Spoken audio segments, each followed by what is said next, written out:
I hereby call this meeting of the Washington Metro Rail Safety Commission to order.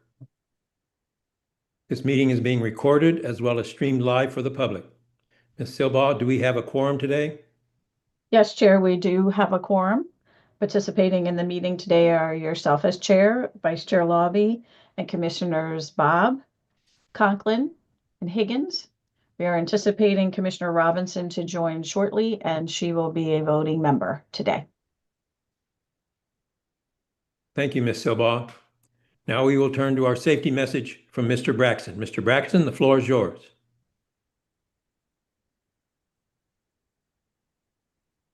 Thank you, Chair Hart. Apologize, I was having some issues with the internet. Nevertheless, safety contact. Here we are. June is National Safety Month, and the safety topic I've chosen today is fatigue.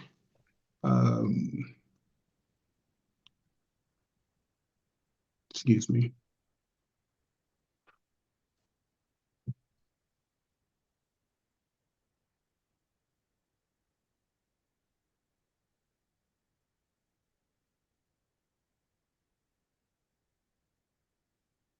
Are you having internet issues? Yes, I am, but here it is. June is National Safety Month, and the safety topic I've chosen today is fatigue management. Fatigue is not only bad for your health, it can cause very real hazards in our workplaces. According to the National Safety Council, resources studies have shown that tired employees may be responsible for up to 13% of workplace injuries. We should not consider a lack of rest and minimal sleep to be badges of honor. Managers and employees can work together to keep us all safe and productive. Employers can strive to create schedules and practices that provide employees with time to get proper rest and work to find a solution if an employee reports that they are too fatigued to do their job safely. Employees should plan personal time wisely so as to get 7 to 9 hours of sleep every day and report to work fit for duty. Watch out for coworkers who seem too tired to work and tell their supervisor if they are too tired to perform their job safely. We all share the responsibility for reducing fatigue in the workplace. That is the safety message for today. Thank you. Thank you, Mr. Braxton. We'll now move onto the minutes from our previous meeting. Secretary Treasurer Farrar Dyke, the floor is yours. Good afternoon. The minutes of the May 13th, 2025 meeting were posted for your review. Are there any corrections or additions to the minutes? I move approval of the May 13th, 2025 minutes as circulated. Is there a second? Second. Commissioner Bob has seconded the motion.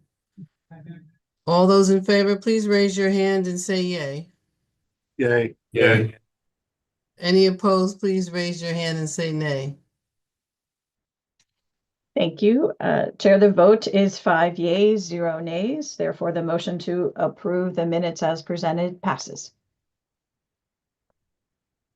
Thank you, Ms. Silbaugh. Next item on the order is public comments. We provide an opportunity for public comments at each of our meetings. To ensure that we recognize all who wish to speak, we provided an opportunity for those who have joined the Zoom meeting to sign up on the chat box. If you wish to speak but did not sign in, please do so now. We'll also remind everyone, including those of you who are watching on YouTube, that you can always report any safety concerns through our website, WMSC.gov, through our social media channels, or by email. Ms. Miner, do we have anyone who has indicated they would like to speak today? There are no names in the chat. Okay, thank you, Ms. Miner. In that case, we will now continue with the next agenda item, which is my remarks. Our meeting today includes updates on the WMSC's ongoing safety oversight activities and the actions that we take on a daily basis to help ensure that Metro Rail upholds its safety commitments and continuously strives to improve the safety of its system. I appreciate the ongoing communication and coordination that the WMSC staff conducts with Metro Rail at all levels of both organizations. This includes the ongoing work relating to audits and corrective action plans, safety certification, and inspections. Later in this meeting, the commissioners will vote on a resolution authorizing the CEO to procure business operations insurance, and we will consider the WMSC's annual report, which demonstrates the importance and effectiveness of our safety oversight for the region in 2024. We will also provide updates on ongoing WMSC oversight work, including the work that led to our concurrence that WMATA substantially satisfied the prerequisites required for automatic train activation in passenger service on the green and yellow lines. Dr. Mayer, do you have any opening comments? Yes, thank you, Chair Hart. I do have some updates. Since our last public meeting, the WMSC and WMATA have continued to engage in many discussions regarding paths to safely expand the use of automatic train operation, or ATO, to the rest of the Metro Rail system. We requested and WMATA provided evidence that demonstrated it has substantially accomplished the mitigations necessary to safely activate ATO on the green and yellow lines, and this led to our concurrence on May 20th. During his remarks later in the meeting, Mr. Paul Smith will provide more details about our communications with Metro and the steps that Metro Rail took that led to our concurrence, as well as Metro Rail's plans for further expansion of ATO.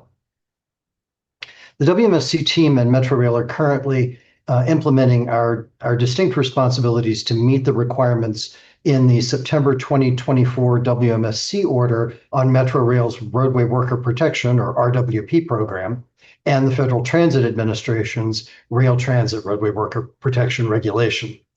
Metro Rail's responsibility is to assemble a compliant roadway worker protection program, complete with a training and qualification program and a risk-based rules compliance program, and to submit those to the WMSC.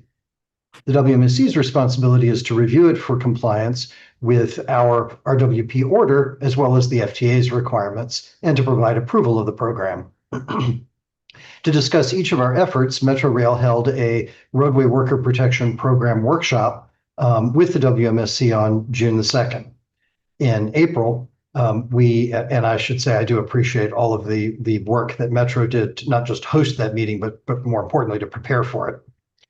In April, we received an initial roadway worker protection program package for our review and approval, and we responded to Metro Rail noting that there were several components missing in the submittal that would prevent us from conducting our review. Subsequently, the WMSC received a revised RWP package from Metro Rail on May 23rd that we are reviewing and evaluating. There is work to do to meet the WMSC and FTA RWP requirements, but we're optimistic that we will provide our approval in the coming months. Finally, as you mentioned, Chair Hart, later in today's meeting, we'll be asking the commissioners to consider and vote on 2 items. Specifically, we'll be asking you to adopt the WMSC annual report and also to authorize, as you mentioned, Chair Hart, the procurement of business insurance. Our annual report is required by the WMSC Compact, and it provides an overview of Metro Rail safety and also the WMSC's operations in calendar year 2024. I'm proud of the team's work overseeing Metro Rail's compliance with its safety requirements, and that leads to safety improvements for workers, riders, and others. Thank you. That concludes my remarks. Thank you, Dr. Meyer. Are there any questions from any of the commissioners for Dr. Meyer? I'm not seeing any hands, Chair.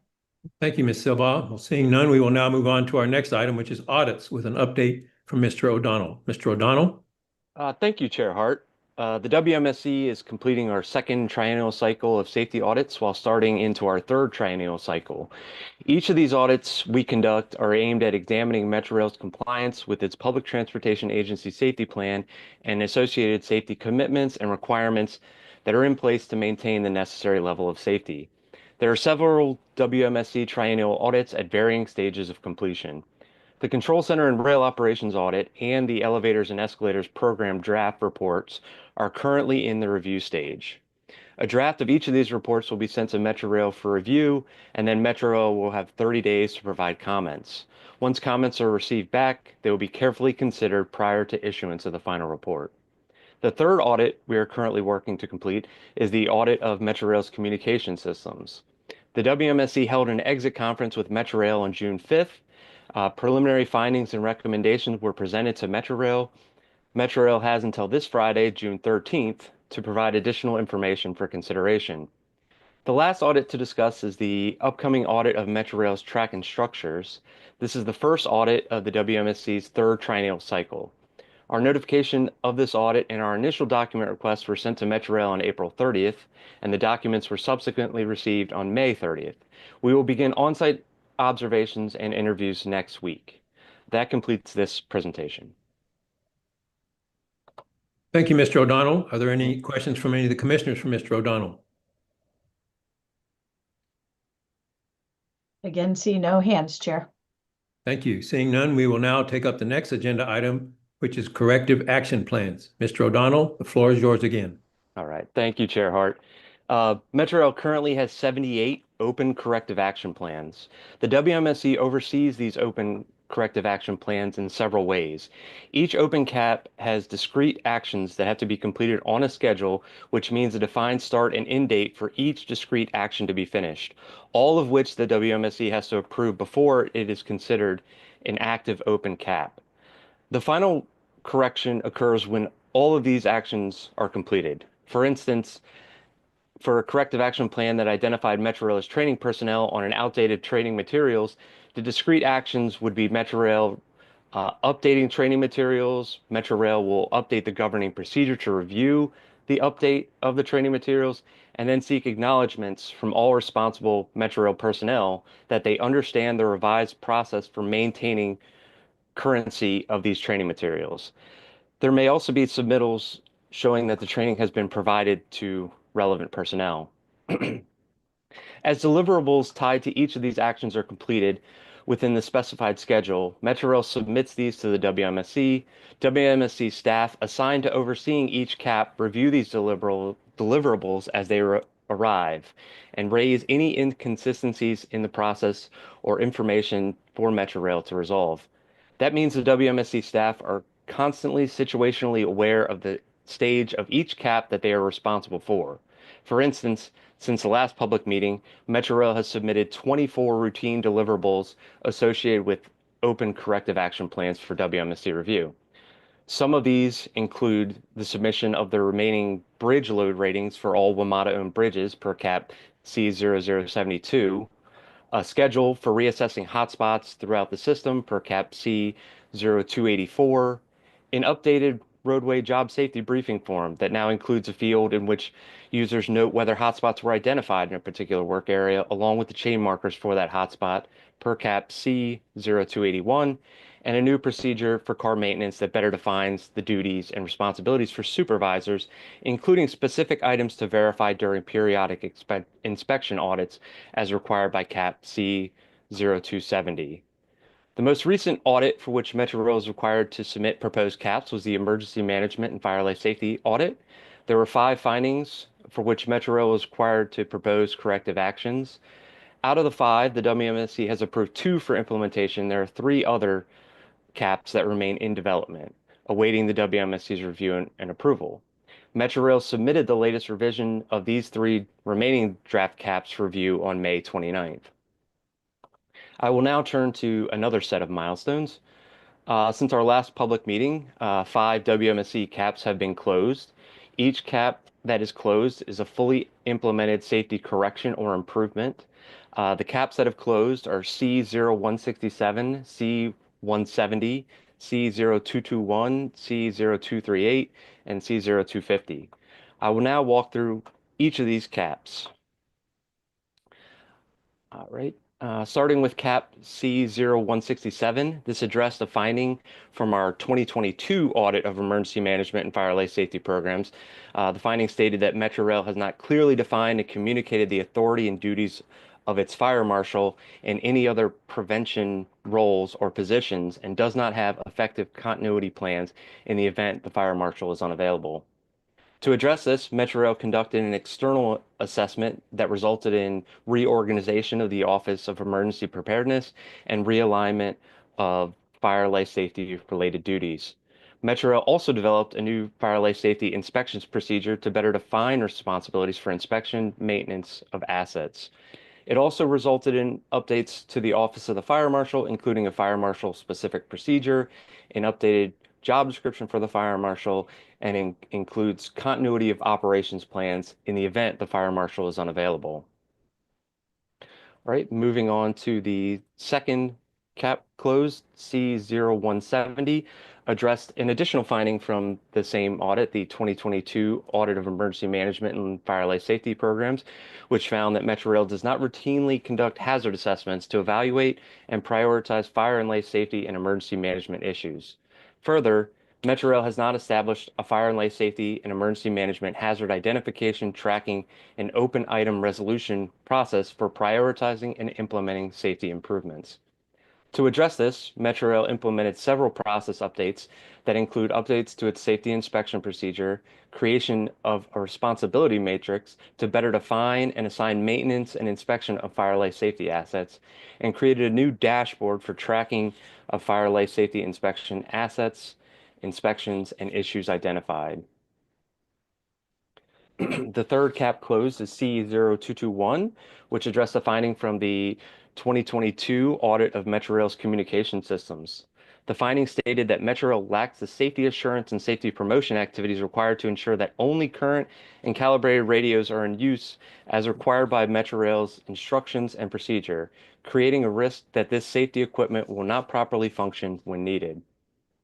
To address this, Metrorail developed an agency-wide strategy to promote handheld radio policy and procedures, awareness, and enforcement that communicated the requirements to surrender non-compliant radios. Training was developed to educate personnel on the awareness, functionality, safety benefits, configuration, and calibration of WMATA-issued radios. In addition, Metrorail decided to remove all analog radios and only use new digital radios going forward, as the original equipment manufacturer requirements to do so do not specify regular calibration. The WMSC conducted several field observations related to this cap to ensure that older radios were removed from use. Moving on to cap C0238, this addressed a finding from the 2023 audit of Metrorail structures program. The finding stated that Metrorail is not carrying out the safety risk management, safety assurance, and safety promotion for the structures program required by Metrorail Agency Safety Plan to ensure safe and effective structural engineering maintenance and operation. To address this finding, Metrorail created a new safety risk management procedure outlining the process to properly identify, document, and mitigate hazards in accordance with its Public Transportation Agency Safety Plan. Along with this, Metrorail developed and implemented training on its safety management system, covering hazard identification, hazard reporting, and the overall safety risk management process. Metrorail submitted rosters and the training completion records for over 95% of all active applicable structures personnel.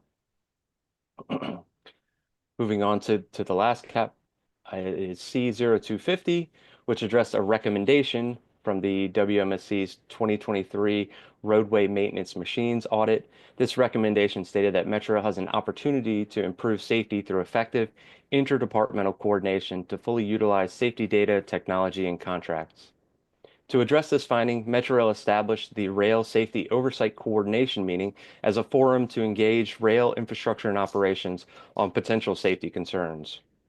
Metrorail's SMS processes include safety risk coordinators for infrastructure and operations department that meet and discuss hazards and risks seen by their individual departments. Metrorail also created a program for safety risk advisors, which are personnel in administrative departments that champion safety awareness and reporting. Thank you. That completes this presentation. Thank you, Mr. O'Donnell. Are there any questions from any of the commissioners for Mr. O'Donnell? I have one question. You made a reference to hotspots, and refresh my recollection. Does that mean dangerous areas in general, or is it limited to any specific types of hotspot issues? No, it's specific areas where it's known that the time needed isn't quite where it needs to be, and there are specific requirements that apply to work in those areas. Okay, thank you. Yeah, And the time isn't where it needs to be due to, I think, limited sight distance. Is that correct? it's typically limited sight distance, yes. So it's an RWP issue. Correct. That is a finding, the beginning of addressing a finding from our RWP audit last year. Excellent. Thank you. Yes. Any further questions? Yes, Vice Chair Lobby has his hand raised. Yes, Vice Chair, please. I have two questions. First of all, on the radio cap, and Mhm. this is C0221. Yep. At this point, have all the older radios been purged from the system? Yes, thank you for that question, Chair Lobby. Vice Chair Lobby. Yes, we all the old radios are accounted for, have been removed from the system. We did several, inspections at different terminals and areas where we might find these radios, and they were n not seen. So we went, pretty in depth in trying to get out there, make sure these are removed, and WMATA has accounted for all of them being removed. So with the removal of these radios, are you seeing improvement in radio coverage? Meaning, are we seeing less dead spots? No, I think the dead spots are an issue with the overall radio system. That this didn't quite get into that. There's another cap that covers radio coverage within yards and other items that are being covered in the communication system audit. This is more covering the fact of they have to use these newer radios. They don't require calibration. Um, and making sure that they're all on the same page as far as what radios they're using. As far as coverage, that's a bigger issue that is still kind of ongoing. Okay, thank you for that. Hmm. I wanted to also ask a question on this CAP 0250, and this Hmm. is a recommendation Yes. for basically to share information and get different departments together to Hmm. identify safety issues. Hmm. Um, has that resulted in identifying of any specific issues that were otherwise overlooked? Yeah, I'd have to get back to you on specific issues. I mean, we're seeing it work in that we're talking with the safety risk coordinators from each department as we go through audits, and we're kind of seeing the cross functionality and how they're meeting and talking and kind of recognizing what they're seeing, making sure that it gets to the proper places, making sure that it gets addressed. I think having these individuals responsible within each group has helped. But as far as specific issues, I'll have to get back to you on a couple of those. Okay, but I guess the bottom line is that the process has become more efficient with Mhm. sharing of information and discussing different elements of the program. Is that correct? That's correct. And like I said, we're talking to each of these people as we're doing inspections and audits kind of in their individual group, kind of seeing how these things work across, making sure that they're all on the kind of same sheet of music. And we're seeing that have some good impact there. Okay, that was really my concern, so thank you for Hmm. that. Yeah, of course. Thank you. Thank you for the question, Vice Chair. Are there any other questions from any of the commissioners for Mr. O'Donnell? I see no other hands, Chair. Thank you, Ms. Silbaugh. Seeing none, we will now move on to our next agenda item, which is an update on some of the WMSC's latest activities overseeing Metro Rail's safety certification process. Paul Smith, WMSC Director of Systems Engineering, will present this item. Mr. Smith?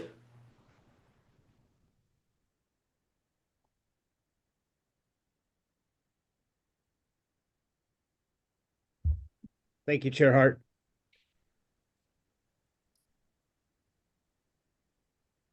I will provide a few updates today. These will include key milestones that led to WMSC concurring on green and yellow line ATO activation, the early ATO operational status on green and yellow line, and updates on other safety certification activities.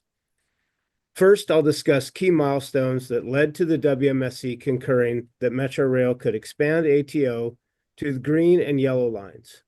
In our April 3rd communication to Metro Rail, the WMSC provided the key points of why, at the time, the WMSC could not concur for further expansion of ATO to green and yellow lines, and specified that Metro Rail perform a detailed analysis of station overrun causes, followed by measures to increase station stopping accuracy and decrease station overruns.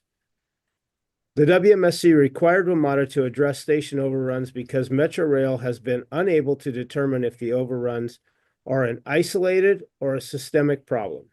We explained to Metro Rail that the increased number of station overruns seen on the red line in ATO, in contrast to manual mode, increases the possibility of roadway workers or equipment being struck by a train. On April 28th, the WMSC team and Metro Rail team met at an ATO workshop. This is the fourth in the series of these ATO workshops over the course of the past 2 years. These workshops have been, of course, in addition to our regular frequent interactions with Metro Rail ATO team. During this workshop, new information on Metro Rail processes to understand station overrun causes were shared with our team. Following the safety management approach that is outlined in Metro Rail's agency safety plan, the WMSC identified safety concerns based on the safety data from the station overruns since Redline ATO was activated and requested additional information and assurances on ATO in a May 5th email to Metro Rail. These assurances included specifying that the ATO Governance Committee be formalized into action and to review every overrun and have the ability to recommend and implement changes to enhance Metro Rail operational safety. The WMSC specified that Metro Rail provide a schedule of implementation for the 7000 series railcar antenna normalization. The antenna normalization process was implemented by Metro Rail in 2024 to prevent station overruns of the 7000 series railcars. However, in mid-April, Metro Rail learned and communicated to WMSC that this update was compromised.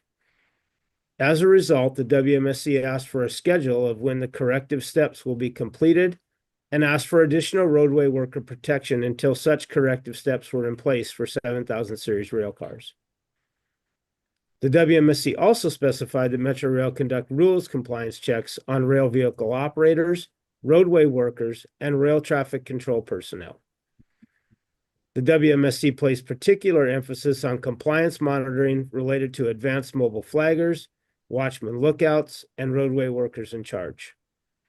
Early on in Redline ATO operations, Metro Rail learned that train operators were incorrectly using the cancel station stop button, leading to an increase in station overruns.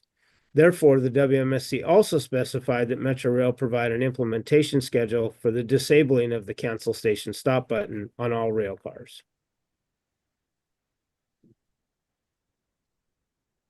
The WMSC also reminded Metro Rail the station stopping accuracy percentage of 99% should serve only as an ATO station stopping performance baseline since it does not represent a safety threshold.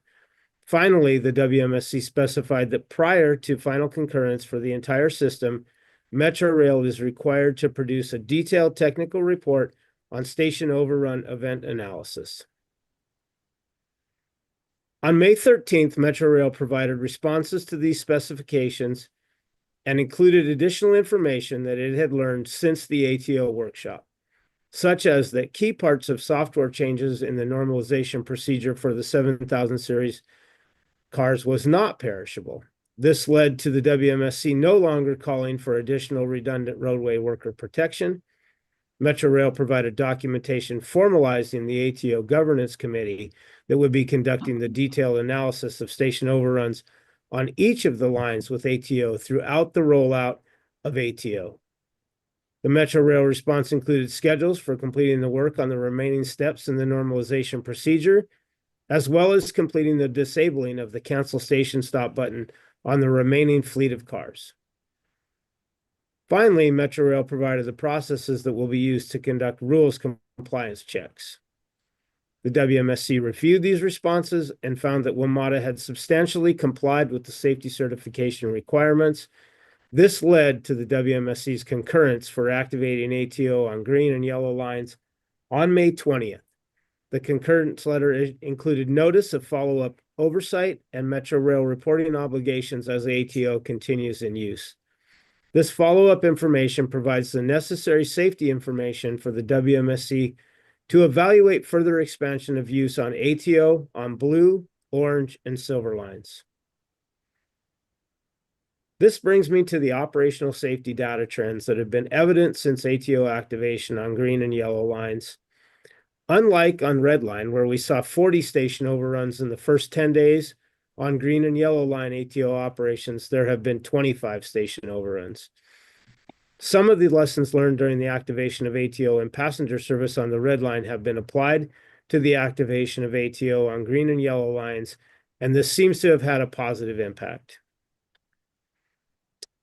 Gallery Place Station has seen a very high number of yellow line station overruns, and Metrorail has conducted 2 engineering field assessments to try to recreate and thereby understand the causes of those overruns at Gallery Place. It has issued several personnel notices to train operators, reminding them to pay attention to the S markers on the right-of-way, which alerts the train operator that they are approaching a station and is positioned to allow the operator time to take control measures if the train is about to experience a station overrun. All of this is being evaluated and acted upon by the ATO Governance Committee. Metrorail is conducting vigorous rules compliance checks and is reporting near 100% rules compliance during its checks. These compliance checks provide assurance, which is that the safety rules are keeping the system safe. We have asked for and received all results of the rules compliance and indicated to Metrorail. With this information, we will be evaluating further expansion of ATO. Since the start of green and yellow line operations, the graph on this slide shows day-to-day station overruns, as well as the trend line of station overrun incidents on these 2 lines. The WMSC remains actively engaged in monitoring red line ATO station overruns and continues to collaborate with Metrorail as it works to resolve each of the issues that are contributing to the station overruns. Moving to the safety certification process for the 8000 series rail cars, Metrorail has shared preliminary engineering materials surrounding the 8000 series rail car safety certification, and the WMSC team is reviewing these materials, and we will communicate our feedback to Metrorail once that review is completed.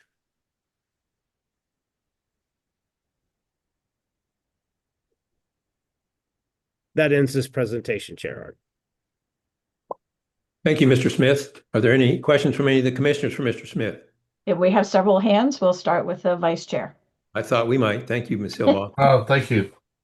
I was wondering, Mr. Smith, would you just explain, and I know you've done this in the past, but would you explain this issue with perishable software on the 7000 cars? You know, what we were told and what the results actually were, because I think there were some changes in the information that we are given. That is correct, Vice Chair Lobby. Initially, what WMATA had reported to us was that the entirety of the antenna normalization, basically the calibration factors that are stored into the system, were stored in a volatile memory, and thus every time the rail cars were power cycled, that information was depleted. What we later came to find out, and what WMATA later shared, was the entirety of the normalization information is not actually lost.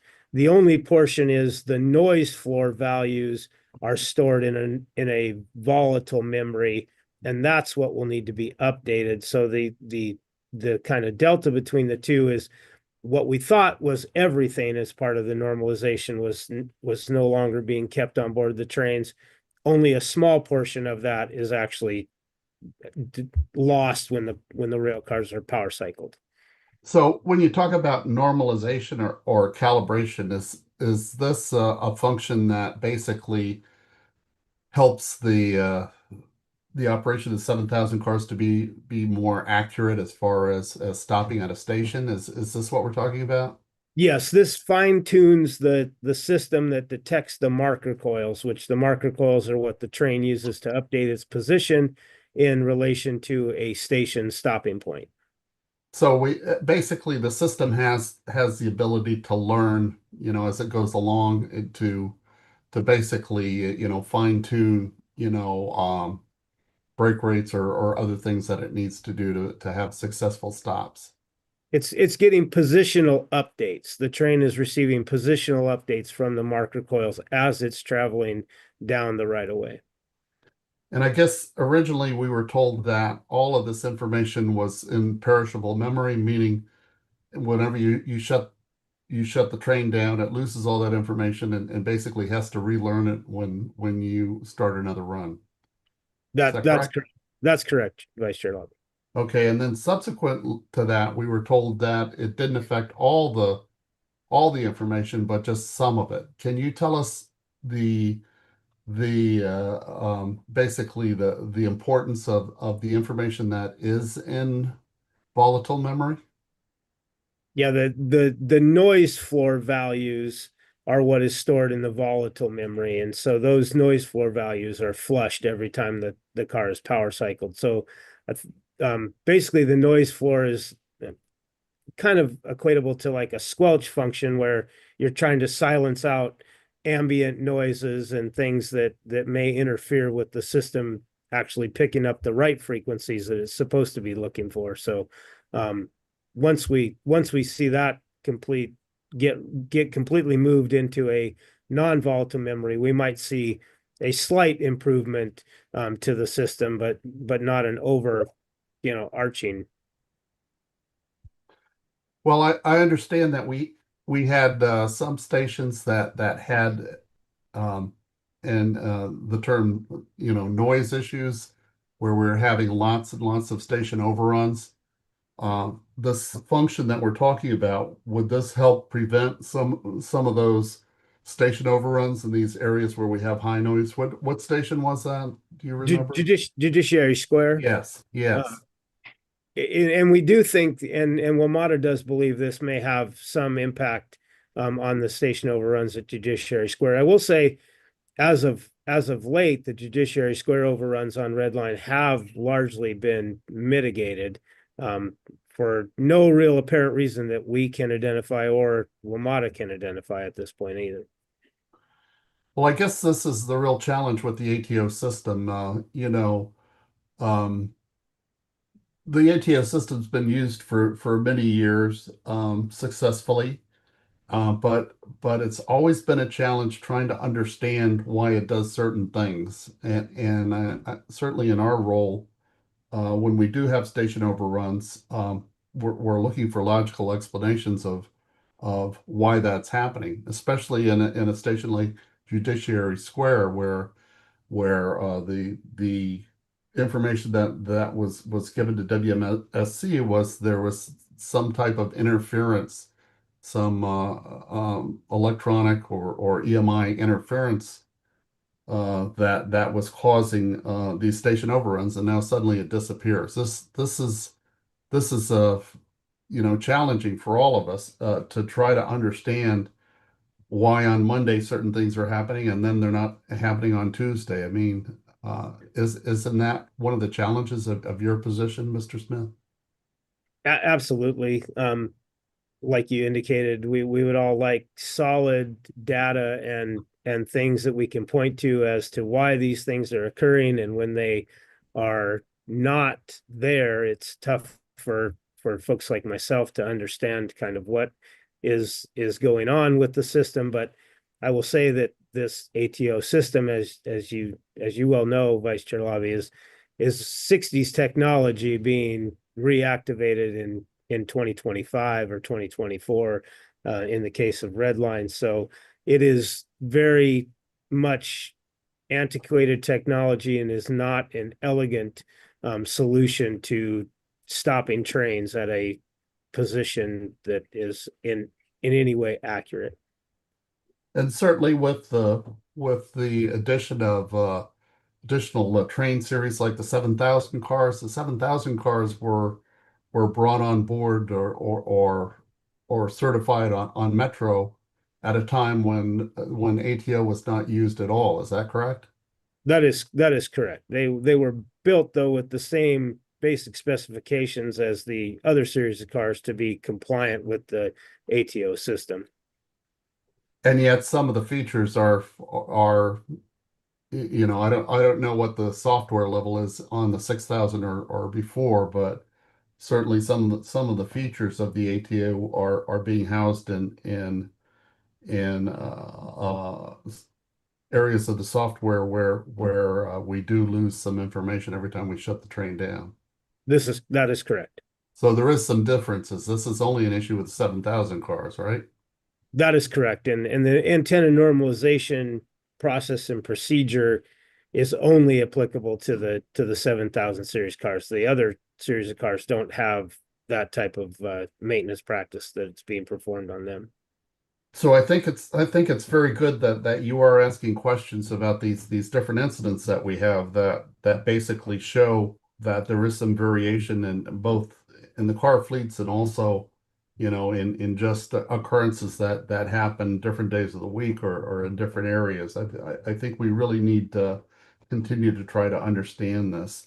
The software update that we're talking about to finally get all these elements, you know, into the right section of the software. How long will that take before that's accomplished? At this point, I think it's really unknown, but the number that WMATA has given us is 3 to 6 months to kind of implement, and then also it will need to be tested before it's advanced into operational capacity. All right, thank you very much.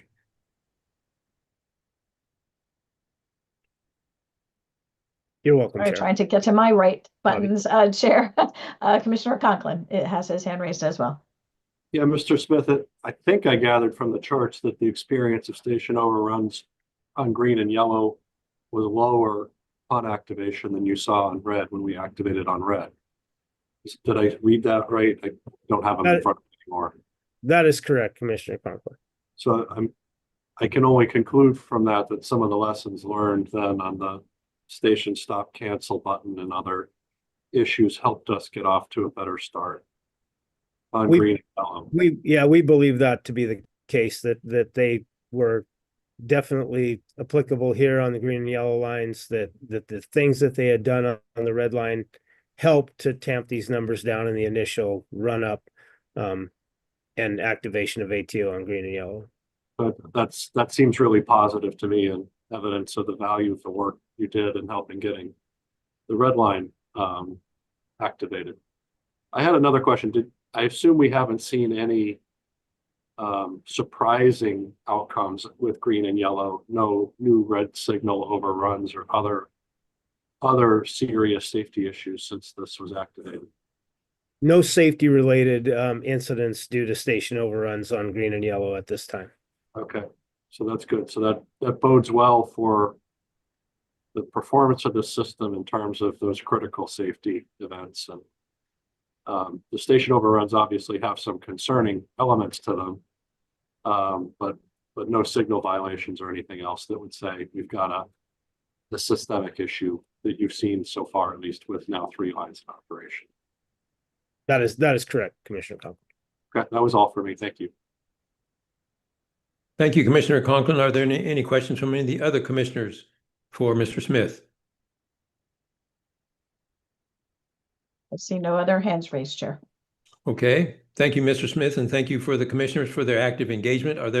We're moving on to our next item, which is safety event investigations. We will hear presentations on all of the reports and then consider a single motion on them. If any commissioner wishes to remove a report from the group that will consider in a single vote, please indicate that at the end of the presentation on that report. Mr. Quigley, the floor is yours. Thank you, Chair Hart. The WMSC investigations team is reviewing a recent derailment event that occurred on June 9th, 2025, involving a prime mover pushing a flat car into a pocket track at Mount Vernon Square. Preliminary information indicates that the fixed derailer, which is permanently installed in all pocket tracks, remained in the derail position and caused the flat car to derail. The incident resulted in damage to both the flat car and track infrastructure. There were no reported injuries. The WMSC has begun its investigation and data analysis to determine all contributing factors, including adherence to procedures related to track access and positioning of derailers. For your consideration and adoption today, we have 1 improper roadway worker protection event, 5 improper door operation events, and 1 collision. Starting with investigation whiskey 0377, that relates to an improper roadway worker protection event that occurred on Sunday, August 25th, 2024 at approximately 2 a.m. when a roadway worker in charge, who was an Office of Track and Structures supervisor, entered the roadway and placed shunts at the incorrect location. resulting in the RIC having no protection against possible train collision. The RIC was granted permission by the Control Center Radio Rail Traffic Controller to enter the roadway at Foxtrot 06, which is the alphanumeric station code for Anacostia Station. The RIC requested and was granted exclusive track occupancy for placing protective shunts as part of roadway worker protection procedures.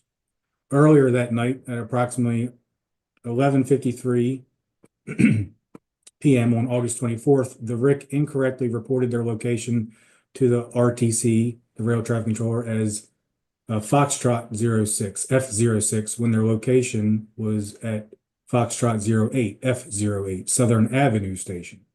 Without explicitly using station names in their communications, both the RIC and Rail Traffic Controller continued referencing the alphanumeric station code Foxtrot 06, creating a misunderstanding regarding the exact worksite location the RIC reported to and where they were placing shunts.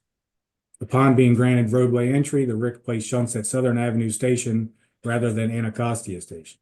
Shortly thereafter, at 2:13 a.m., the Rail Traffic Controller observed via the Advanced Information Management System that the shunts were placed incorrectly at Southern Avenue Station, rather than at the location where the Rail Traffic Controller granted exclusive track occupancy for placing the protective shunts, which was Anacostia Station. The Rail Traffic Controller immediately contacted the RIC, clarified the miscommunication, informed the RIC that they were not under protection previously granted, and instructed them to quickly request foul time protection to safely remove their shunts. At 2:20 a.m., after receiving foul time protection, the RIC removed the shunts and cleared the roadway. The RIC was removed from service and underwent post-event drug testing. No injuries or damage resulted from this event. The probable cause of this improper roadway work protection event was the RIC's incorrect identification of their physical location, compounded by ineffective communication with the Rail Traffic Controller. As a result of this incident, the RIC was required to attend roadway worker protection refresher training. Additionally, Metrorail has initiated or continued several broader corrective actions, including CAP C0280. This corrective action addresses the finding from a 2024 roadway work protection audit, indicating that Metrorail must better ensure compliance with roadway worker protection rules, and this is scheduled for completion in October of 2026. We also have CAP C0183. This CAP addresses the 2022 rail operations finding concerning the absence of mandatory territory familiarization and physical characteristic training for operations personnel before work assignments, and is scheduled for completion in December of 2026. Metrorail has indicated that following successful implementation to operations personnel, that it envisions expanding this training to other categories of Metrorail personnel, including those involved in roadway work. Thank you. That completes this presentation. Thank you, Mr. Quigley. Are there any questions from any of the commissioners for Mr. Quigley? Yes, Chair, several. So we'll start with Commissioner Conklin. Please. I have a fact type question. What the shunt, is that a physical diverter of the rail car, or is that an electrical / signaling device? It's electrical / signaling. It's basically two metal clamps that are connected with a wire that they place on each running rail. So it shows track occupancy. It's basically showing that there's a train there. Okay. I was curious whether the shunt was something that could have created a hazard to a train if it were approaching it, but it sounds like no, this would actually prevent the train from entering that zone. The train could still enter that, but it would drop their speed commands to 0, because the train would think there would be another train ahead of it. They can't determine what that is shunting. They just know that something's there, so they would lose speed commands. Okay, thanks. And Chair, the Vice Chair has raised his hand. Yes, thank you, Vice Chair Labby. Thanks for that report, Mr. Quigley. I wanted to ask you some, we received a summary on this improper roadway worker protection accident, Whiskey 0377. And as part of the write-up, it talked about a couple of recent incidents. And I'm wondering if you could comment on them. One was May 13th, 2025, with 3 trains or trains in automatic train operation. That basically went from a station without an advanced mobile flagger, I believe. Could you give us a little bit of information on that? Both of these were included in our summary. And the second one was on May 20th, 2025, where a roadway worker was nearly struck by a train traveling at speed. Can you talk about that? Yeah, sure. So the first one I think you mentioned was on the 13th with the AMF. So there was a miscommunication between a RIC, a mobile work crew, and their AMF. They didn't get correct confirmation that their AMF was in place and had their lantern and everything set up to start flagging trains and talking to train operators. I guess they heard some type of feedback or some type of disordered radio communication, and they assumed that it was their AMF, and the controllers also assumed that it was the AMF talking back, and they allowed that crew to go out there and start walking, but it was not the AMF. It was I think it was the train operator that was trying to get into the control center. So that work crew started walking. The AMF was not set up, so the train operators that came into the station continued in ATO, and they were traveling about 70 miles an hour past personnel that had to jump out of the way.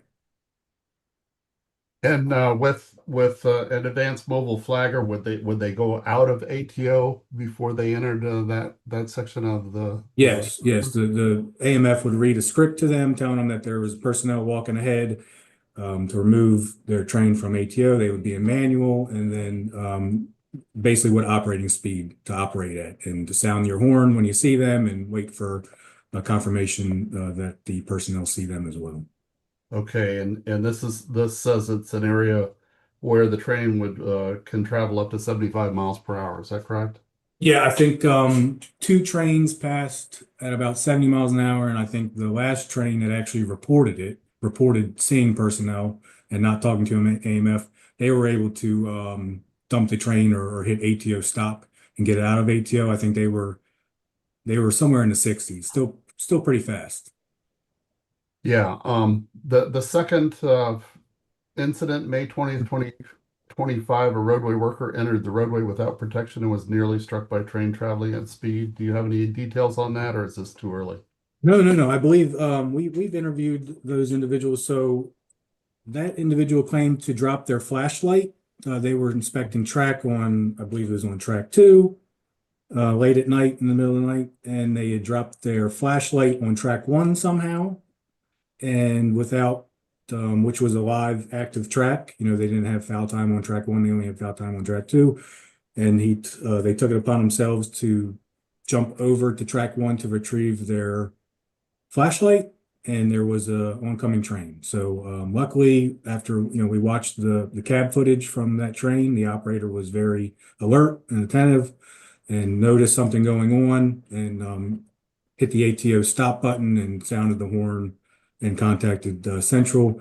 The individual was able to jump out of the way, jumped over 2 third rails back onto the track that they were supposed to be on. So that was pretty close on that one. Well, I think these are a couple of good recent example of why the WMSC is so interested in roadway worker protection.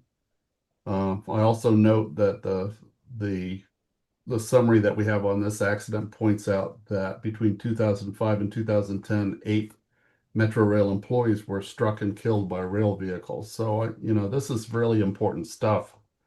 And these near misses, we've had quite a few over the years.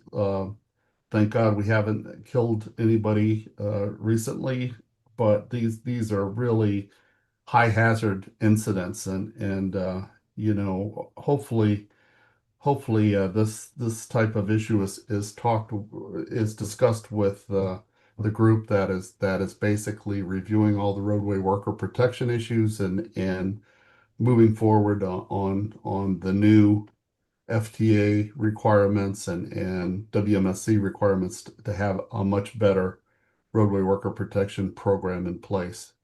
Absolutely. Thank you. Thank you. Thank you, Vice Chair Lobby. Any other commissioners have any questions for Mr. Quigley?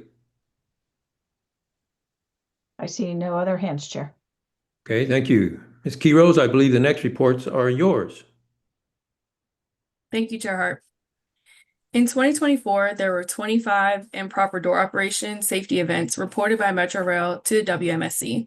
As of June 1st, 2025, there have been 13 such events reported, an increase from the 9 events reported during the same time period last year.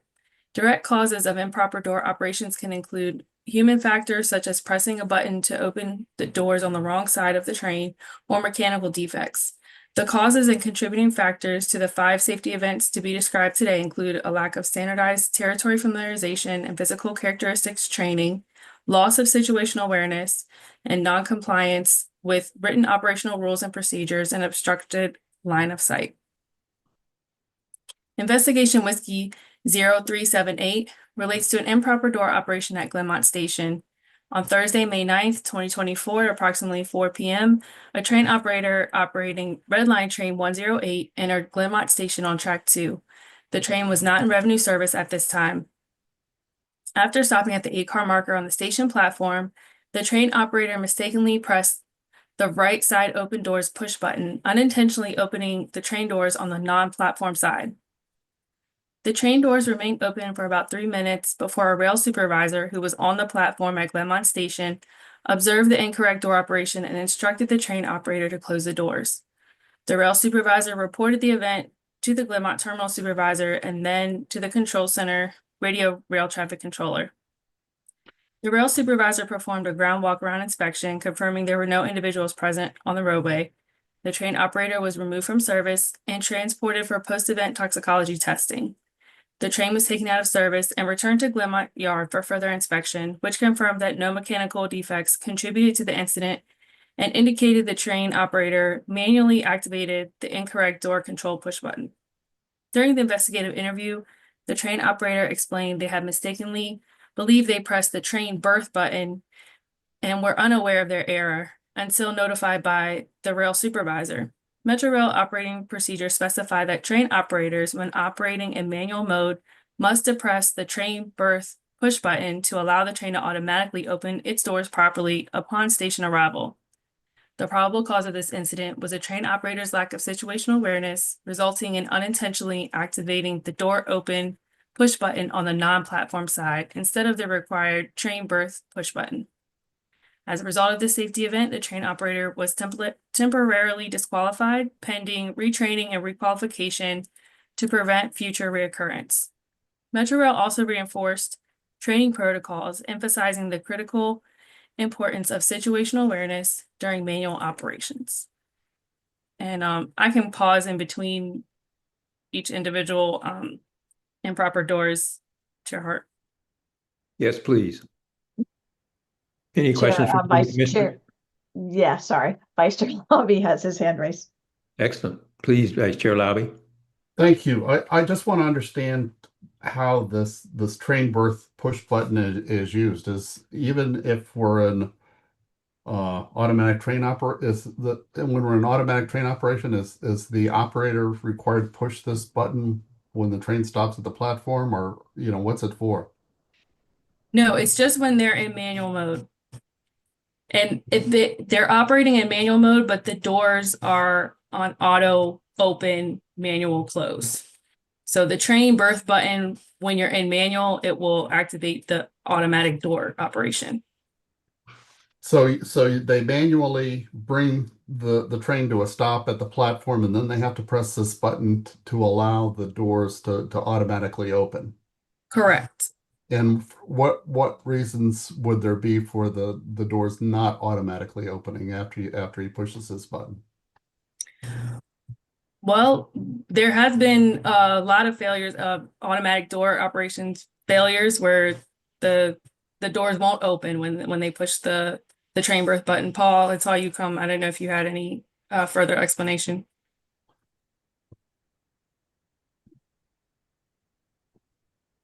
Oh, we're not hearing you. Oh, sorry. Yes. Now Sorry. I you're had good my now. microphone off as well. Yeah, so it can be a failure of the wayside system or the rail car system to detect the back end and front end door codes. It can be a failure just of the automatic doors themselves, So there's multiple different things that can lead to a failure for the doors to actually open automatically when they berth within the station platform limits. But I guess without pressing the train berth push button, if he pulls into a station, he can open the doors wherever he wants. Is that correct? The operator? That's correct, I believe. Wait, I'm sorry, repeat the question. I want to make sure we. Okay, Yeah. if he doesn't push the in this case he didn't push the train berth push button, and he basically instead pushed a door open button and That's correct. You can still manually open the doors. Correct. and he doesn't have to be in the right spot. He can be anywhere, right? That's correct. Okay. Thank you.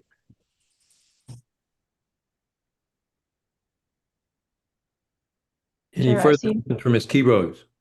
Sorry, I see no other hands. Okay, Ms. Key Rose, please continue. Thank you, Chair Hart. Investigation Whiskey 0379 relates to an improper door operation at Silver Spring Station. On Sunday, September 1st, 2024, approximately 5:53 p.m., the train operator of train 140, an 8-car 7000 series consist, arrived at Silver Spring Station on track 2 en route to Shady Grove Station. The train stopped 188 feet short of the required 8-car marker, leaving approximately 2.5 rail cars outside the platform limits. After attempting to initiate automatic door operation, which failed because the train was not properly berthed, the train operator manually opened the doors without required authorization from the control center, without visually verifying proper train alignment, and thereby incorrectly servicing the station. This improper door operation was unreported at the time. Later that evening, approximately 8:30, the same train operator arrived at Silver Spring Station, track 2, and repeated the error by stopping 191 feet short of the 8-car marker, with 2.5 rail cars once again positioned outside the platform limits. After attempting to initiate automatic door operation, which failed because the train was not properly berthed, the train operator manually opened the train doors without required authorization from the control center. A rail supervisor on the station platform recognized that the train was improperly berthed on this second instance of improper door operations and motioned the train operator to stop using incorrect hand signals. After instructing the train operator to correctly position the train at the 8-car marker, the rail supervisor and the station manager offloaded the passengers. The rail supervisor then reported the incident to the control center and conducted a ground walk-around inspection to ensure no passengers had entered the roadway. After confirming no passengers or damage, the rail supervisor took control of the train and removed it from service, transporting it to Shady Grove Yard. The train operator was removed from service for post-event toxicology testing. The investigation determined the train operated as designed and no mechanical defects contributed to the incidents. Interviews with the train operator revealed unfamiliarity with Silver Spring Station, which had recently reopened following a summer shutdown, and obstructed a line of sight to the 8-car marker due to the construction scaffolding on the platform. A rail operations personnel notice had been distributed 2 days earlier, alerting operators to the scaffolding and detailing proper berthing procedures, but the train operator did not effectively follow these instructions. The probable cause of both improper door operations was determined to be obstructed visibility of the 8-car marker by platform scaffolding, combined with the train operator's unfamiliarity with station characteristics and procedures. Metro Rail reiterated to all rail transportation personnel the importance of adhering strictly to procedures detailed in recent rail operations personnel notices, emphasizing visual confirmation of proper train berthing prior to door operation. And I can pause again for questions. Thank you. Any questions? Any further questions for Ms. Key Rose? Not seeing any hands, Chair. I'm just wondering how much training there is. It sounds like there's a lot of training missing here that resulted in the lack of familiarity. I just wonder, I don't have a sense of how common that problem is. For the Silver Spring incident, Yes. so there was a personnel notice distributed to all train operators because this station had been closed for the summer. The Silver Spring was part of the summer shutdown. So before it reopened, they did notify all the operators that there will be scaffolding there, but you still have to pull up to the 8-car marker. It did look when you pulled into the platform, it did look like that part of the platform was closed. So if you pulled all the way up, maybe the customers wouldn't be able to get off. But the way it's designed is for the customers to walk through the openings of the scaffolding. Since then, Metro has put signage for operators to remind them to pull all the way down to the 8-car marker, even though the scaffolding is there. It will be there for a while. So I'm just wondering to what extent is this situation adequately handled by a memorandum versus having to take people there and showing them exactly what the situation is? It seems to me it's pretty complicated to be explained in a memorandum. understood. Any further questions for Ms. Key-Rose? I see no other hands, Chair. Okay, thank you, Ms. Silbaugh. Seeing none, please continue, Ms. Key-Rose. Thank you, Chair Hart. Investigation Whiskey 0380 relates to an improper door operation at Braddock Road Station. On Tuesday, September 23rd, 2024, approximately 4:20 p.m., train 332, a 6-car yellow line consist, improperly opened the doors on the non-platform side of the train while servicing Braddock Road Station. The train was operating in automatic door operation mode when the train operator stopped the train 13 feet short of the 8-car marker. While improperly berthed, the operator manually activated the right side door controls, opening doors on the non-platform side, followed by the opening of the platform side doors 7 seconds later. The platform side doors were closed 14 seconds afterward, but the non-platform side doors remained open for approximately 50 seconds. The train operator serviced the station, closed all doors, and continued in passenger service without performing a ground walk-around inspection or reporting the improper door operation to the control center. The event came to light when a passenger posted a photo of the train with doors open on the wrong side to the social media platform X. The image prompted WMATA personnel to review CCTV footage and data logs, which confirmed the event. The train operator was off duty by the time the control center received the report of the improper door operation. During a later interview, the train operator stated they were experiencing fatigue and had only received about 5 hours of sleep, admitting to fighting sleep at the time of the incident. The train operator was removed from service for post-incident toxicology testing the day following the event when they returned to work, and the train was pulled from service for inspection, which confirmed no defects contributed to the event. The probable cause of the improper door operation at Braddock Road Station was the train operator's failure to follow established procedures and failure to report the event. Contributing to this event was operator fatigue and inattention. WMATA's Office of Rail Transportation is evaluating operator fitness for duty awareness and emphasizing adherence to required door operation and reporting protocols. And I can pause again. Any questions? Thank you, Ms. Key-Rose. Any questions from any of the commissioners for Ms. Key-Rose? Yes, Mr. Chairman. Yes, please. Is there any disciplinary action taken when these events occur? Yes, Commissioner Bob. The operators are on a point system, so anytime an event happens, they receive some number of points, and that will equal some maybe time, suspension time. And then they also consider each safety event when they review for retraining, and also if they decide the train operator needs to be disqualified. There would be certain number of safety events you could have in a certain number of time that would cause someone to become disqualified. Thank you. Sure. I have a question, and that is, to what extent does the fatigue determination, is it based on hours of service versus looking at the total situation and determining whether there was adequate sleep in the previous X number of hours? Yeah, so for the fatigue, during the interview, they are asked all about their work hours, their normal sleep routine, the time they got off work the day before, the sleep they had the day before, if there's any naps, overtime. They consider a lot of factors when they do the fatigue analysis. I don't know if that answers the question. I'm just wondering how much of that came into play in this investigation. You say they looked at the fatigue issues. Yes, they do.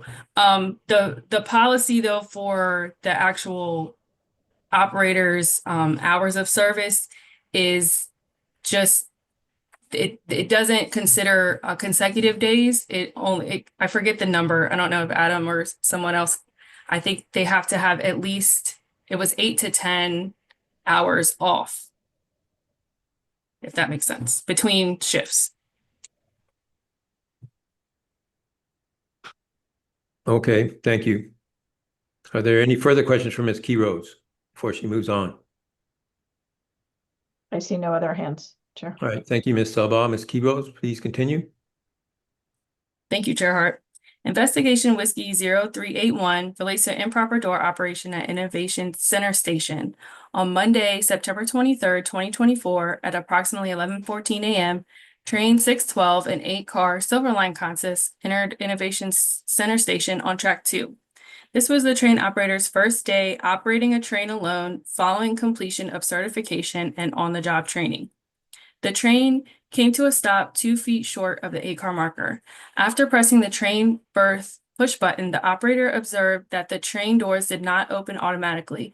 Believing the train was properly berthed, the operator contacted the radio rail traffic controller and requested permission to perform a manual door operation. Permission was granted.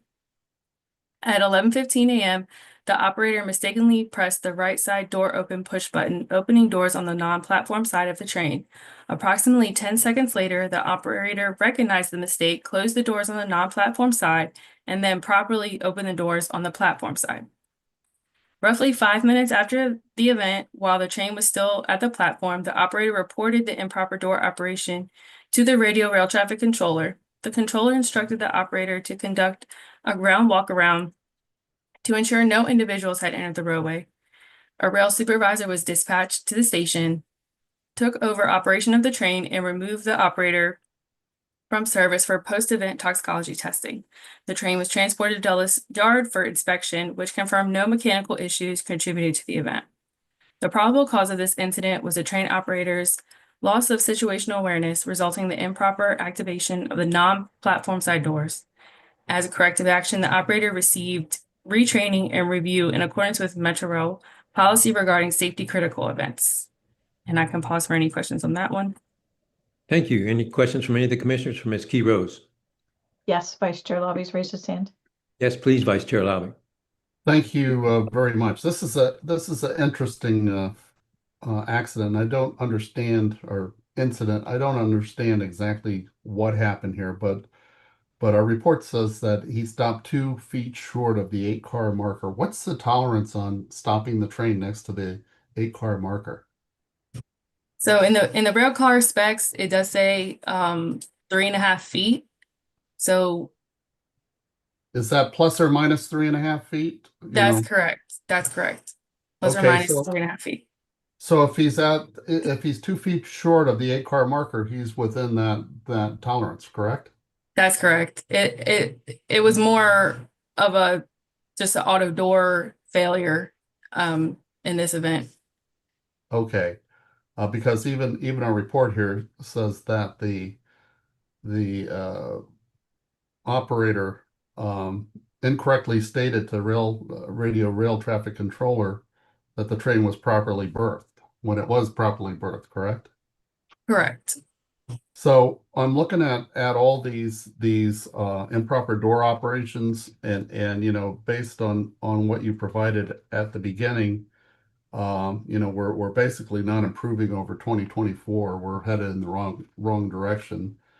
And when I look at the reports that we have here, the first one 190 feet short of the 8-car marker, 188 feet short of the 8-car marker, 13 feet short, 2 feet short, and I think the last one is 7 feet long.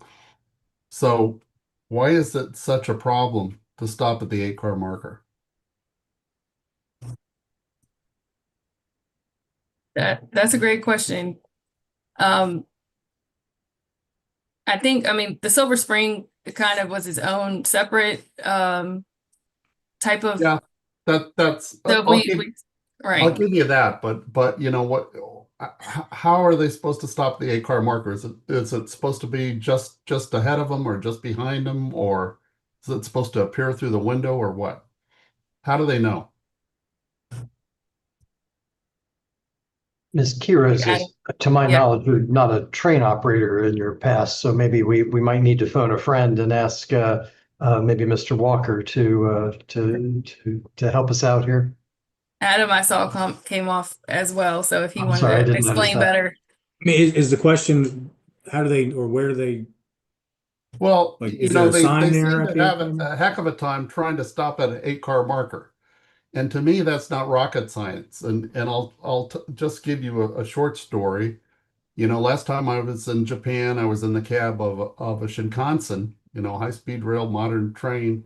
And basically on the Shinkansen, they have a piece of tape on the left-hand window. And the operator pulls the train up until it's exactly even with that the pole that says the stop pole is exactly even with that piece of tape, and he stops the train, and they have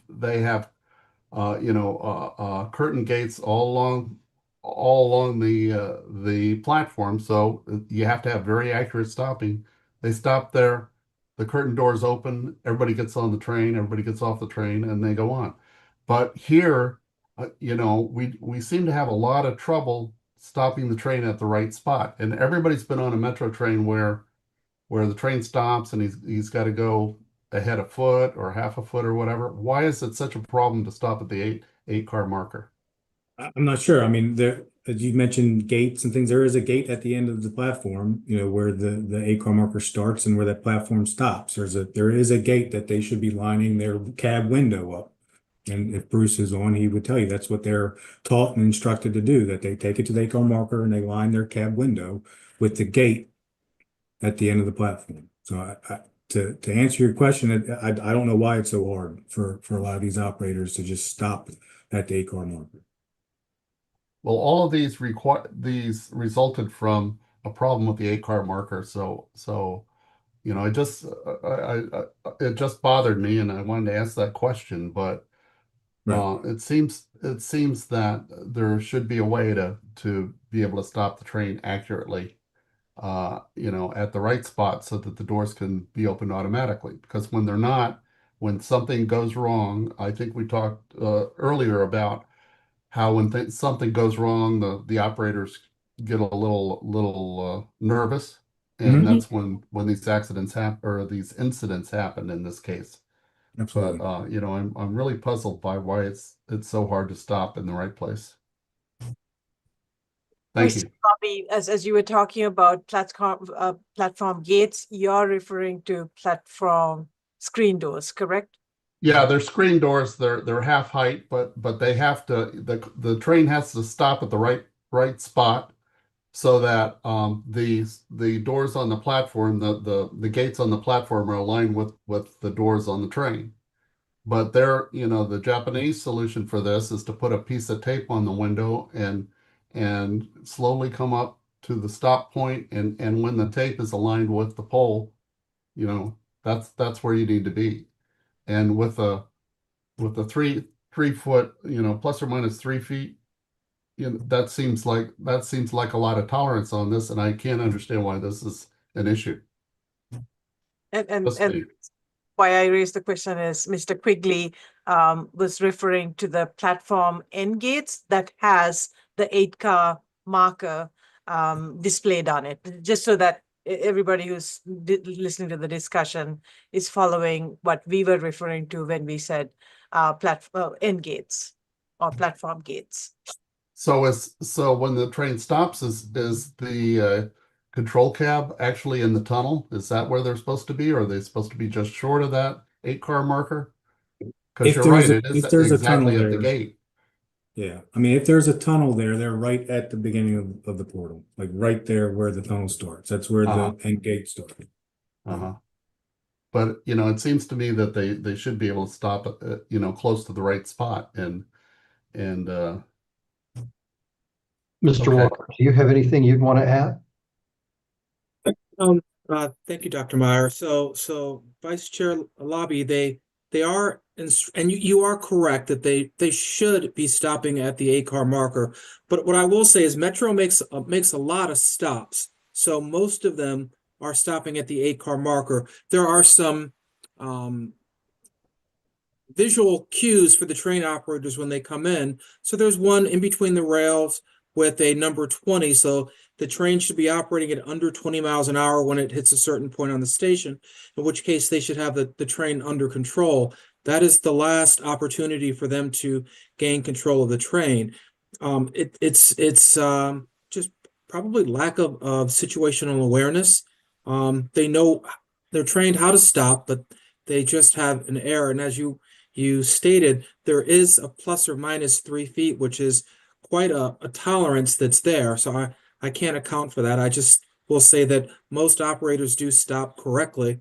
And there are some stations that are prone to overrun conditions if you're not bringing the train in under control. So some are a little more prone to more difficulty stopping. And there is signage at the stations before to alert operators that they might be coming into some of those stations. So do we Okay, have thank any you. sense whatsoever of how much of a problem stopping at the right place is in other manual systems around the country, or is that an apples and oranges question? I would say that's an apples and oranges question. Metro is doing they make a lot of daily stops, and most of them are within the limits, but there are some situations where the train operators might overrun or stop short. Stopping short is not that much of a problem, as they are authorized to then move the master controller if they're an ATO, and then properly berth the train. If they overrun by more than that 3 feet, it causes them to go through and no longer service that station. But so the stopping short is not much of a problem, as they're authorized to properly berth the train, as Chair Lobby was describing that they do in Asia. It just varies. And properly berthing the train is required for the automatic door opening to take place. Is that correct? Yes, it is required. There is tolerance where the train could stop short 1.5 feet or 2 feet and still be properly berthed, receiving the front end and the back end code, and exceeding it by a short distance. As long as it does receive the front end and the back end code, the automatic doors will operate. So that tolerance is built into it. And if it's not properly berthed, then the responsibility goes over to the operator to first contact the control center to ask for permission to manually open the doors. Is that the way that works? So yes, if the train stops short, and let's say they're an ATO, they're authorized without contacting central control to put the train in manual and properly berth. If they overshoot the platform by more than a door leaf, which is that 3-foot tolerance that Ms. Kuros was discussing, they're required to contact central control and let them know that they have done so, follow directions, and the directions are to move on to the next station and let the customers catch a train to come back in the opposite direction. Okay, thank you for those explanations. I appreciate it. Thank you. That's very helpful. Any Okay, further questions for Ms. Kuros? I see no other hands, Chair. Thank you, Ms. Silva. Okay, Ms. Kuros, please continue. Okay, I think we have one more. Doors. Investigation Whiskey 0382 relates to an improper door operation at Silver Spring Station on Tuesday, September 24th, 2024, at approximately 10:12 a.m. Train 126, an 8-car 3000 series Red Line train, was being operated by a rail transportation supervisor and then arrived at Silver Spring Station on track 2. Due to ongoing construction at the station, temporary scaffolding was present on the platform and obstructed the line of sight to the 8-car marker. The rail transportation supervisor stopped the train approximately 188 feet short of the 8-car marker and opened the doors manually, leaving 2 rail cars outside the platform limits. Shortly after servicing the station, the rail supervisor closed the doors and moved the train forward without receiving the required permission. The train stopped approximately 7 feet beyond the eight-car marker, constituting a station overrun. The Silver Spring terminal supervisor, who observed the improper door operation from the platform, signaled for the train to stop and reported the event to the control center. An initial communication attempt by the radio rail traffic controller to contact train 126 was unsuccessful. The terminal supervisor was instructed to conduct a ground walk around to ensure no one had fallen to the roadway and then assume control of the train.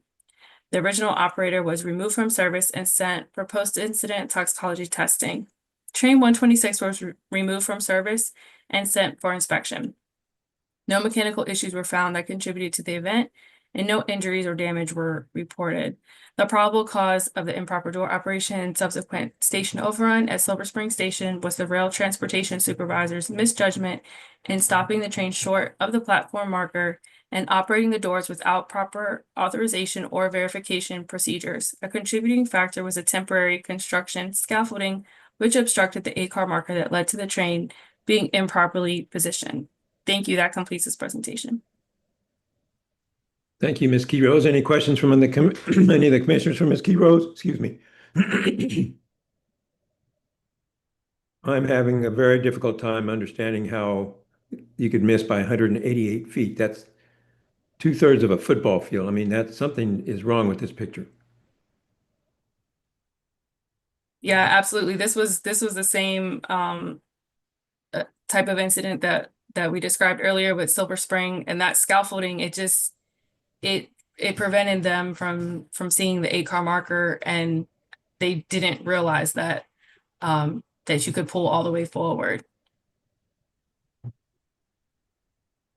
I guess The slide that was up a moment ago when Ms. Quiroz was presenting actually had a photograph. It may be a little small to see, but it had a photograph of the placards, the posters that were put up to try to direct operator attention to the importance of pulling forward to the end of that zone of the station.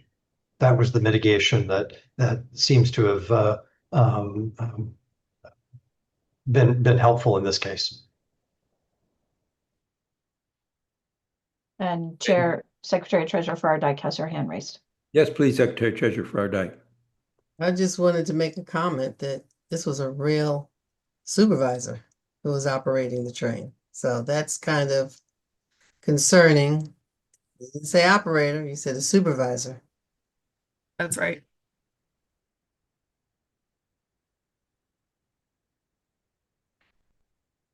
I see Any no other further hands, comments Chair. or questions for Ms. Key Rose? I see no other hands, Chair. Okay, thank you. Mr. Quigley, the next report I believe is yours. The floor is yours. Yes, sir. Thank you, Chair Hart. Investigation Whiskey 383 relates to a person struck by train 924 at Landover Station, track 2, after intentionally entering the roadway. The incident resulted in non-life-threatening injuries. At approximately 11:22 p.m. on Sunday, August 25th, 2024, train ID 913, located on track 1 at Landover Station, was servicing the platform when the train operator observed a rider jump from the platform, cross over the roadway, and enter the path of train 924. So for a little bit of clarification, Landover is a side platform. So the platform is not in the middle of the two tracks. There's platforms on the side. So the operator saw the individual jump down in front of their train on track number 2 and cross over to track number 1 where there was another oncoming train into the station. So the train operator of train 913 reported the emergency via handheld radio to the rail traffic controller in the control center. Shortly thereafter, the train operator of 924 advised that the customer was under their train. So data confirmed that the train operator activated the emergency mushroom and the train came to a stop approximately 75 feet short of the station platform.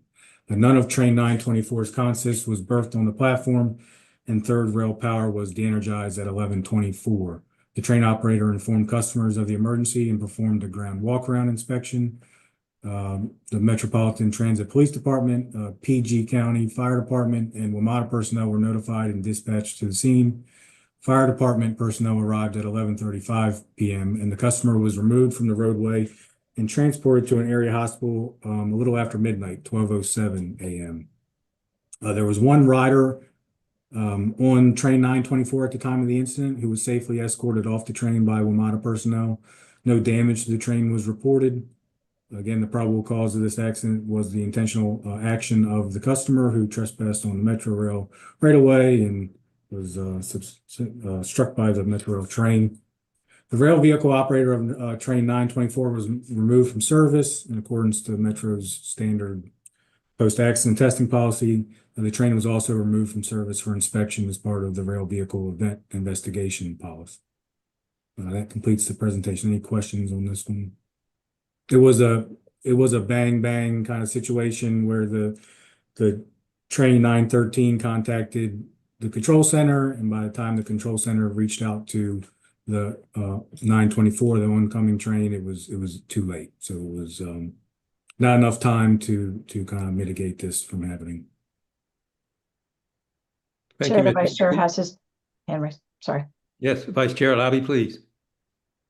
Yeah, I thank you for the report. I just wanted to point out that I was going through the Washington Metro report, and there were some issues with the response here that I just wanted to mention. In the findings, they say the rail vehicle operator of train 913 had radio communications issues. This is a common theme we've seen with both their handheld and train radio, causing a delay in emergency radio transmissions to the MICC. Secondly, the rail vehicle operator was using outdated emergency terminology, I guess, on the radio. The next finding is the crime scene specialist that was from the fire department, I guess, had an expired WASED, which delayed the customers from being evacuated. And then the Prince George's County Fire Department replaced the WASED with one that was in date, but removed it before the customer board the train was evacuated. So, tragic incident here, but the emergency response was a little bit less than stellar, and it shows some of the weaknesses and some of the issues that we've seen before. The radio issues certainly comes to mind, and this is why I was asking earlier questions about the cap that we had closed that impacted radios. And secondly, when your equipment like your WASED is not in date or has not been inspected, that's a problem. But I think there could have been better coordination on this particular incident. Thank you. Thank you, Vice Chair Labby. What's that word you use? WASET? What's that? WASAD. It is it's what they use to determine third rail power is de-energized, and if it comes up by any, like if the control center prematurely restores power, it sounds off an alarm to let everybody know that power is back turned on, so it alerts everybody out there that power Portable has been equipment turned on. that's brought to the scene of the emergency where it's needed, and it stands for something very similar to warning strobe alerting device. So it's an acronym and not a word? Correct. What's the acronym? Am I correct, staff, in saying warning strobe alerting device? Bruce? Yes, you are. It's a warning strobe alarm device. It will, as I mean, my camera's not coming. Mr. Walker, we're having a little trouble hearing you. So I'm sorry. So Chair Hart, so it's a warning strobe alarm device. It's it has an alarm, as Mr. Quigley stated, and it also has a flashing light. So you get two types of warning: an audible for people that are involved in something, and then a flashing light to alert others around not to that the third rail power has been re-energized or restored. Okay, thank you. Any further questions for Mr. Quigley? I see no other hands, Chair. Okay, thank you, Ms. Silbaugh. Is there a motion to adopt the investigation reports that have just been presented in whole from Whiskey 0377 through Whiskey 0383? Is there a motion? So moved. So moved, Commissioner Bob. Thank you. Is there a second? Second. Second. I didn't see who seconded it. Vice Chair Labby. Okay, Vice Chair Labby. Thank you. All those in favor, please raise your hand and say yay. Yay. Yay. Any opposed, please raise your hand and say nay. So Chair, it's a unanimous vote to adopt the investigation reports, Whiskey 377 through Whiskey 383 as presented. Okay, thank you, Ms. Silbaugh. Our next item is adoption of our annual report. We continued our important oversight work in 2024 to help Metro Rail achieve substantial safety improvements through ongoing collaboration, safety audits, inspections, safety certification oversight, safety event investigations, and other work. This annual report provides a snapshot of Metro Rail safety in 2024, the work toward Metro Rail's continuous improvement of its safety, and our future activities. Our ongoing robust safety oversight helped ensure that Metro Rail properly completed its safety certification process to activate automatic train operations on the Red Line. We continued our work in 2024 on oversight of Metro Rail's safety certification of automation, leading to our concurrence that Metro Rail had completed the steps required to activate automatic door operation and automatic train operation on the Red Line. We continue to oversee WMATA's automation efforts as it seeks to expand ATO on the system by routinely providing our safety concerns and feedback and attending testing, demonstrations, workshops, and meetings. Ongoing communication and cooperation between the WMSC and Metro Rail led to timely remediation of safety concerns throughout the year. In 2024, the WMSC issued 4 audit reports and conducted work on 3 additional safety audits to be issued in 2025. These audits identify positive practices and opportunities for safety improvement that the WMSC requires Metro Rail to address to ensure that Metro Rail is following its safety management system commitments specified in its Public Transportation Agency Safety Plan. In 2024, the WMSC approved for closure 23 corrective action plans designed to address safety concerns identified during WMSC oversight activities. Each Metro Rail actionable item completed during the implementation of a cap improves the system's safety. The WMSC continues to monitor the effectiveness of these safety mitigations even after a cap is closed. Dr. Meyer, would you like to add anything regarding the annual report? Thank you, Chair Hart. This consolidated report highlights some of our important safety oversight work conducted in calendar year 2024. It includes information about our own WMSC operations, as well as the safety of the WMATA rail system. The report is in addition to our annual data reporting to the FTA through the State Safety Oversight Reporting Tool. We submitted that technical data to the FTA as required ahead of the March 15 deadline to do so. Upon adoption, the WMSC annual report for 2024 will be sent, as required by law, to leaders in Virginia, Maryland, and the District of Columbia, as well as the federal government. And it will also be provided to WMATA leadership, including its board, and of course, will be available to the public online through our website. Our safety oversight work in 2024 continued to identify areas of progress, and it also identified Metro Rail safety issues that WMATA is required to correct.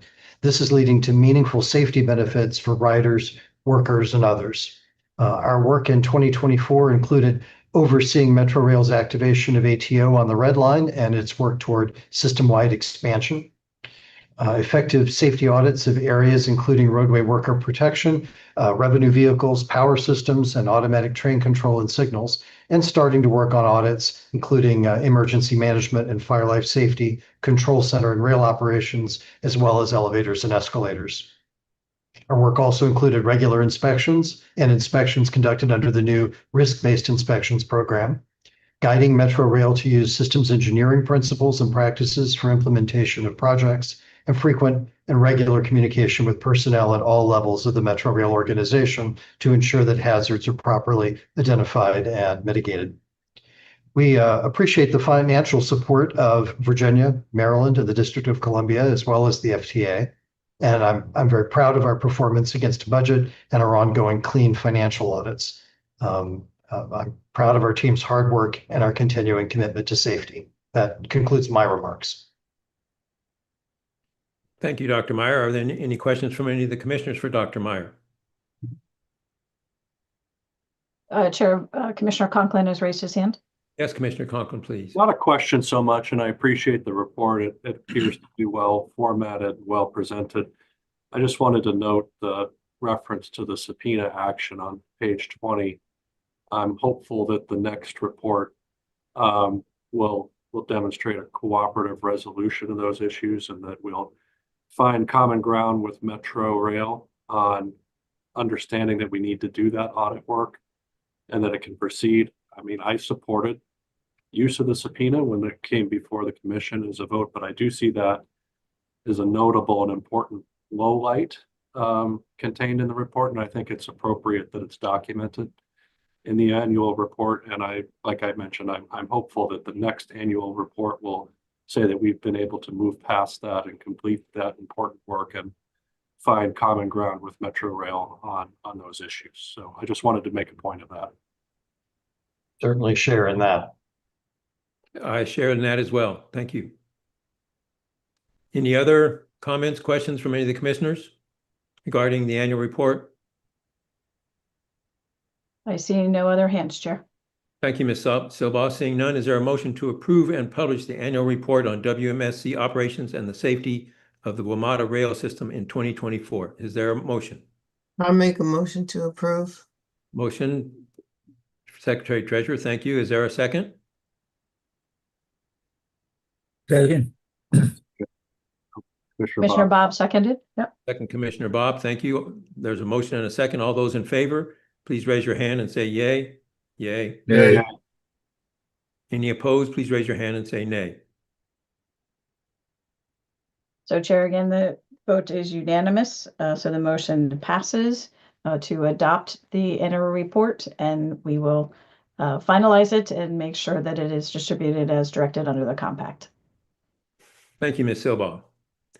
We have one procurement-related resolution for consideration today. Under WMSC's procurement processes, the commissioners must authorize the CEO to award procurements when the procurement is expected to exceed $50,000. Mr. Angie, would you please summarize the proposed procurement? Thank you, Chair Hart. We are seeking authorization to procure business operations insurance, including general liability coverage for the WMSC office. Based on initial information from our current insurance broker, we are expecting the cost of this coverage to exceed $50,000 per year. Thank you. Thank you, Mr. Angie. Are there any questions from the commissioners for Mr. Angie? I see no hands, Chair. Thank you. Seeing none, is there a motion to adopt Resolution R-2025-2? So moved. So moved. Commissioner Conklin, is there a second? A second. Second, Vice Chair, thank you. All of those in favor, please raise your hand and say yay. Yay. Yay. Any opposed, please raise your hand and say nay. You again, the vote is unanimous. The motion passes to adopt Resolution R 2025-02 as presented. Thank you. Is there any other business that the commissioners would like to consider while we're gathered?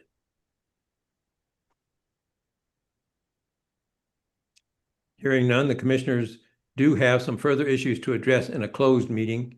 Our bylaws permit closing a portion of this meeting to the public for specific purposes as specified in federal law.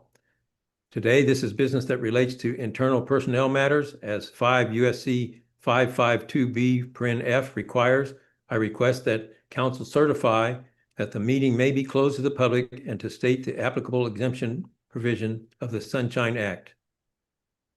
Yes, Chair, the portion of the meeting may be closed as specified under the Sunshine Act, and that is the citation for that is 5 U.S.C. United States Code 552B, subpart C, subpart 2, which, as you stated, allows that closure solely for the discussion of internal personnel rules and practices of the agency. Thank you, Ms. Silbaugh. Pursuant to 5 U.S.C. 552B(d), a majority of members are required to vote to enter into a closed meeting. So I would like to move that we go into a closed meeting for the reasons stated by Ms. Silbaugh, and that we then adjourn following that closed meeting We will publicly reconfirm the topic discussed in the closed meeting at our next public meeting. Is there a second to that motion? Second. Second, Vice Chair Laube. All those in favor, please raise your hand and say yay. Yay. Yay. Any opposed, please raise your hand and say nay. Chair, so the vote again is unanimous.